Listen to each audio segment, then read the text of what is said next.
Hey guys, Ivan here, and we are one day after the Portugal Pro, and there are a couple of topics we gotta talk about. First, we're gonna start with Stephane Matala. So Rep 1 posted a good video footage of him, and finally we can exactly see what he actually looked like on stage, because on that live stream you really couldn't see what his conditioning looked like. But now we can see it clearly, especially after so much hype was created about this guy, mainly by myself, I gotta say, but still, we have to talk about this guy. So, his conditioning at this show actually looked very good.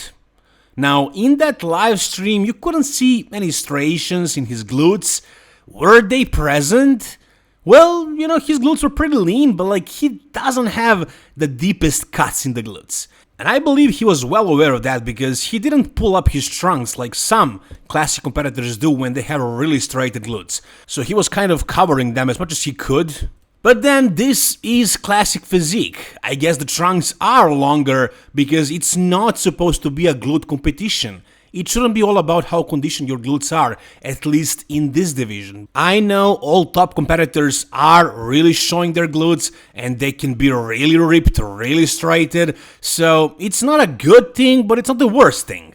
Also, his hamstrings could be more detailed, but I guess this is a genetic thing. He probably just can't get super ripped in that area because he did get really shredded overall. But if we compare this to his Instagram updates before the show, did he deliver what we thought he was gonna deliver based on this?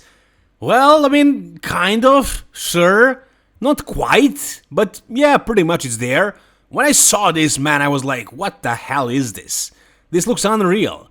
This looks like freaking Dorian Yates, right? In terms of conditioning and graininess. That lower back, those freaking lats super separated, and the erectors as well.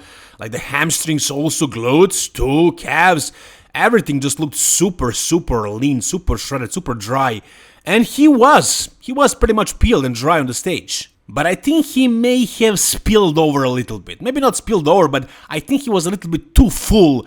Not to the point where he got watery, but to the point where so much fullness, so much glycogen made the muscle so dense that the separation wasn't as deep as it was when he was making the weight, when he was flatter. But here, for example, in this, let's say, not signature pose, but signature transition, let's say that way, when he flexes his chest and shows crazy separation, was it as good as it was in his physique updates on Instagram? Yes, he was really conditioned, but take a look at this. I think it was a little bit deeper, more 3D, more separated, but then again, especially in classic physique, they're not looking for crazy dryness.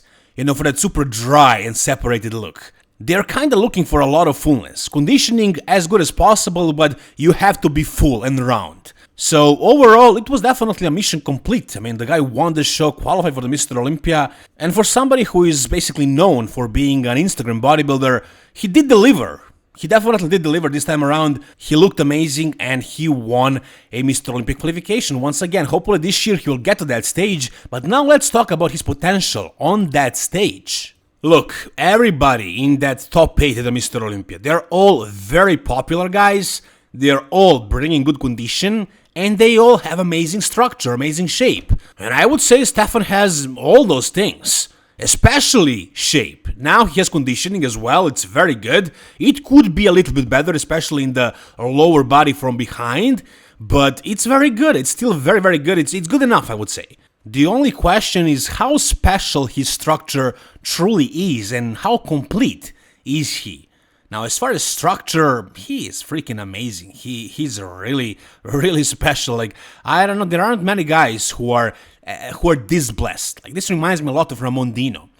What he doesn't have, what is his weakness, it would be his back. Not just the back itself, the entire backside, but also he seems a little bit bottom heavy, especially when he turns around. Now, I don't think he can grow a back until the Mr. Olympia, maybe after another off season, but it's always probably going to be a weaker point for him. How much can it hurt him? I don't know. A lot of those guys in the top are pretty complete, but they all have a weakness or two. So it's not the worst thing ever. overall, I would say he does have the potential to be in the top 5, top 6 mix at the Mr. Olympia. He needs to have a little bit more luck as well, and there's going to be a whole bunch of guys. He needs to be noticed and put in the call out with all the top guys. But if that happens, yeah, I can definitely see him in the top 5, top 6. I'm pretty sure about that. Whatever you guys think about his potential at the Mr. Olympia, tell me down below. Alright, next up, we're going to take a look at scorecards of the Portugal Pro, where Neckziila, of course, won by beating William Bonac. How accurate was the judging here? I mean, who the hell knows? If you guys watched my previous video, you know that I'm agreeing with the decision. I also had Neckziila winning, but you know how these European shows tend to go. Like, there is a couple of guys competing at every show, and show after show, they keep switching these guys' places. One show, one guy wins, the next show, the other guy, then third show, the third guy, until all these top guys, very good guys, are actually qualified for the Mr. Olympia. So Nathan got the qualification. I don't think he's going to be able to travel to the US, but maybe something happens. I hope he does.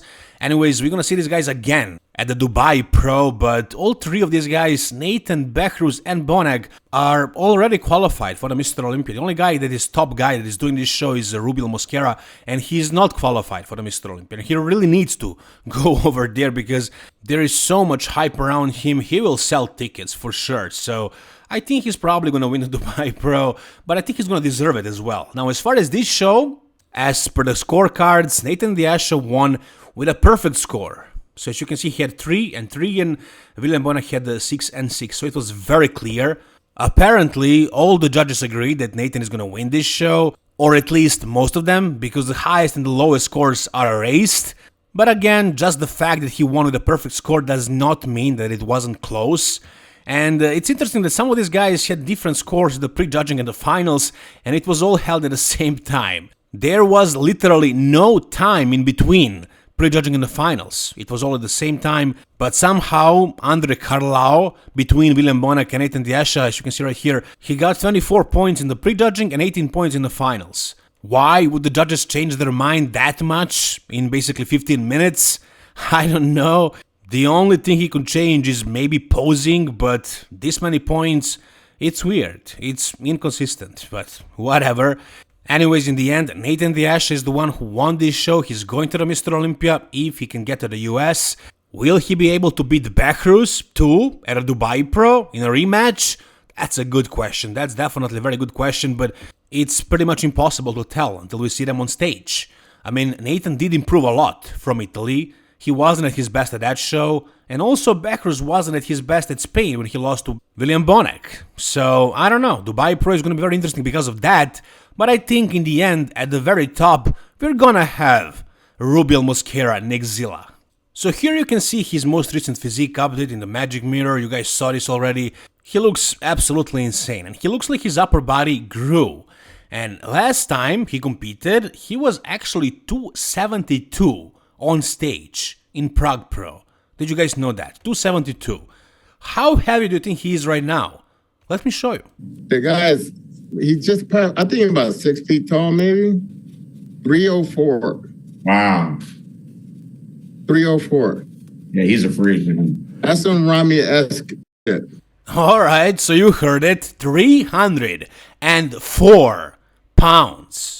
For those of you from Europe, that's 138 kilos. Guys, this is insane. This is incredible. I mean, sure, he's gonna come down a little bit more because his conditioning is not exactly show ready, but it's close. It's almost there. So he's gonna be probably, you know, close to 300, maybe like 290, which is still insane. It's incredibly massive. And it's crazy that he was, as Chris Cormier says, 272 last year at Prague Pro. So he gained almost 30 pounds in less than a year. What kind of sorcery is that? I mean, from what I'm getting from Chris Cormier, it seems like he wasn't that, you know, focused on bodybuilding up until recently. He was doing it, but he was doing it like the easiest way possible. Now he's actually committed, and now things are starting to happen. He already made a statement last year at a Prague Pro, but he's gonna make another one, I think, at Dubai Pro. And this time around, it's going to mean that he's coming for everybody. Nobody is safe. Nobody is safe right now, if you ask me. He can be one of the top guys in the Mr. Olympia. Maybe not this year, but in a couple of years, with this much muscle. And I know his structure could be better, but it's still good enough. With this much size, damn, he's gonna be absolutely ridiculous. 304 pounds, 138 kilos. Insane, insane. Whatever you guys think, make sure to let me know down below in the comment section. If you guys enjoyed this video, give it a thumbs up. For more content like this, guys, subscribe to this channel. Thank you so much for watching. See you soon, guys. All the best, and bye-bye.